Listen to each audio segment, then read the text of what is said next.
president obviously doesn't want a government shutdown, I guess. But do you think, Jim, when you hear this, that a signature issue that got him elected gets shelved as well, and they're be held to pay for that for him? Well, I think there's a couple of things to consider. First of all, it's a little ironic that Barack Obama popped his head out yesterday, because essentially what we're talking about here is the FY17 budget, which is really Barack Obama's last budget.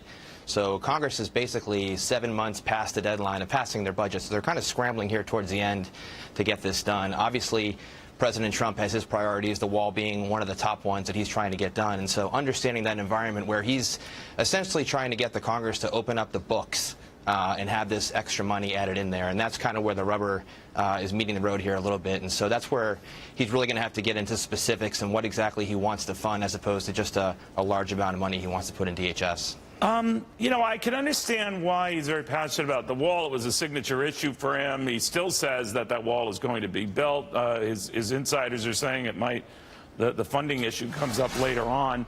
But are you worried that it doesn't materialize at all, and all of a sudden the wall, the way Washington works, maybe becomes a next year event?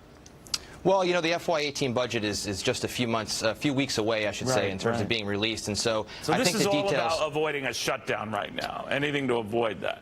Well, I think it is, and I think some of the, the devil's in the details. You know, if you remember, the 2006 Border Security Act actually had a lot of bipartisan support. Chuck Schumer voted for the Border Security Act in 2006, and so did Hillary Clinton. So clearly there's Democrats that do support having a wall. I think the issue really comes down to, is it just going to be one big 2,200-mile wall, or are they going to have different types of electronics and other things in there, which I think if they go ahead and present that plan, and Secretary Kelly is able to go up there and present that plan to Congress, they're going to get that type of funding, and then maybe they can get that in a supplemental bill or something down the road. But I think to try to get this done in the next, 72 hours is going to be difficult without some sort of presentation that really gives both sides of the aisle some support here and what they need. It really was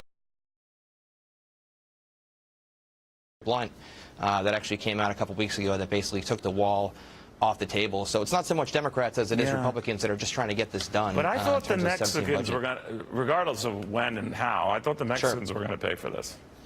Well, I think that, that's obviously been a campaign promise of the president, and, I think his team has been looking into getting that done. There probably are ways through different types of fees, whether it's through trade or fees through immigration and things like that, that they could potentially go back and reimburse the Treasury, if you will, for this kind of funding. I mean, really, a wall, at this point, there's been different estimates. Back in 2006, Congress gave DHS around $2 billion to basically jumpstart a wall process, which basically got them about 1,000 miles. And so if you kind of do that math a little bit, you're probably looking at about $6 to $10 billion, which is, nothing to sneeze at, but it is something that is achievable in the overall scope of the budget. I mean, DHS spends about $40 billion in security, but the Defense Department spends about $750 billion in money. And by the way, a border tax, besides raising a lot of money in general to help pay for other tax cuts, would go a long way toward, having the Mexicans pay for this, if it came to that. But we're not there yet.